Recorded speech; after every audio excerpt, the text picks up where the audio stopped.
Welcome to R S education. जैसे कि हमने कुछ पार्ट्स हैं वो कंप्लीट कर लिए हैं, जैसे मैप स्किल है वो कंप्लीट कर लिया है और इकोनॉमिक्स के जो इम्पोर्टेंट क्वेश्चन है वो अपने कवर कर लिए हैं। आज हम कवर क्या करेंगे, जियोग्राफी के जितने भी इम्पोर्टेंट क्वेश्चन बनते हैं उनको कवर करेंगे। सबसे पहले है चैप्टर फर्स्ट। चैप्टर फर्स्ट के अंदर एजेंडा 21, रियो डी जेनेरो और समिट सस्टेनेबल डेवलपमेंट क्या होता है, ये what do you mean bye resource planning, explain resource planning in India, important है ये वाला क्वेश्चन। उसके बाद what do you mean by land aggregation, how can you conserve it. फिर एलुवियल, ब्लैक और लेटराइट सॉइल, जिसके अंदर जो ब्लैक सॉइल है वो थोड़ी इंपॉर्टेंट है, इसको ध्यान से रखना। After that red and yellow soil, explain land use pattern in India and why has the land under forest not increase much. Chapter second के अगर अंदर बात करें तो दोनों ही इंपॉर्टेंट है ये। एक तो Indian wild life protection act जो 1972 के अंदर आया था, उसके बाद प्रोजेक्ट टाइगर 1973 के अंदर आया था। ठीक है, उसके बाद सेकंड क्वेश्चन है what do you mean bye biodiversity, how can you conserve forest and wild life in India. Third, how community conserve the wild life and forest, explain behalf of Chipko movement, how many type of forest, मतलब कितने type के होते हैं, classified, unclassified, इस type से। Fourth question, how many types of forest mean classification of forest, same इसी question के अंदर इंक्लूड हो चुका है ये। फिर क्वेश्चन 5 है how many human activity affect the depletion of flora and fauna, इसको एक्सप्लेन करना है। चैप्टर 3 की अगर बात करें तो what do you mean by multi purpose project, explain multipurpose project in India, इसको बताना है।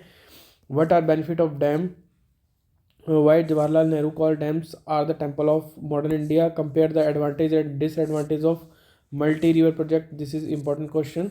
Describe how modern adaptations of traditional rainwater harvesting method are being carried out to conserve and store water। Fourth chapter के अंदर अगर बात करें तो इसके अंदर कुछ जैसे प्रिमेटिव सब्सटेंस फार्मिंग है, जिसको /1 भी बोला जाता है, शिफ्टिंग कल्टीवेशन भी बोला जाता है, इंटेंसिव सब्सटेंस फार्मिंग, ये दोनों ही इम्पोर्टेंट है। रबी एंड खरीफ क्रॉप सीजन क्या है, इनके अंदर मेनली जो इनके एग्जाम्पल है, कहने का मतलब जो क्रॉप्स हैं उनको अच्छे से याद रखना है कि कौन सी रबी की है और कौन सी खरीफ की है। After that important crops rice है, वीट है, पल्सेज है, शुगर केन, टी और जूट। उसके बाद explain technological and social institutional reforms, कैसे रिफॉर्म्स कर सकते हैं उसको बताना है। Describe contributions of agriculture to the national economy, employment and output, इस चीज़ को डिस्क्राइब करना है। Describe the impact of globalisation of on Indian agriculture, ये इंपॉर्टेंट क्वेश्चन है, इसको मार्क करके रखना। चैप्टर 5 के अंदर मिनरल्स के अंदर मेटेलिक क्या होते हैं, जिसमें फेरस है, नॉन फेरस है, प्रीसियस जिनके एग्जांपल्स हैं वो थोड़ा सा याद रखना। नॉन मेटेलिक के अंदर कौन आता है उसको याद रखना। फिर एनर्जी मिनरल्स के अंदर कोल है, एंथ्रासाइट, बिटुमिन्स, लिग्नाइट और पीट, इसको देखना। पेट्रोलियम नेचुरल गैसेस हैं। फिर क्वेश्चंस के अंदर अगर इसकी बात करें तो कन्वेंशनल और non conventional source of energy कौन से होते हैं उसको बताना है। After that solar energy has a bright future in India, explain, इस चीज़ को एक्सप्लेन करना है। Why conservation of energy resource is important, this question first will be important for you. Fourth question, what is a mineral, how are mineral form in igneous and metamorphic rocks, this question also important for this. आगे है explain करना है iron और and manganese को, bauxite क्या होता है, coal, petroleum, solar energy, geothermal energy और न्यूक्लियर और एटॉमिक एनर्जी ही इम्पॉर्टेंट है। ठीक है, इसके अंदर, और अगर इसके अंदर भी इम्पॉर्टेंट बात की जाए तो न्यूक्लियर और एटॉमिक एनर्जी, सोलर एनर्जी है, उसके बाद कोयला और पेट्रोल, ये इम्पॉर्टेंट है इसके अंदर। चैप्टर 6 एक्सप्लेन फॉलोइंग, जैसे cotton, textile, iron and steel industry and cement industry, सबसे ज़्यादा जो इम्पोर्टेंट है वो है iron and steel industry.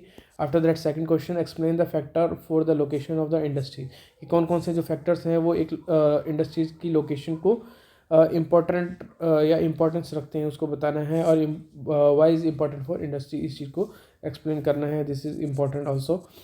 Question third है discuss the step to be taken to minimize environmental degradation and industries, right importance of information technology means IT and electronic industries, this one is important.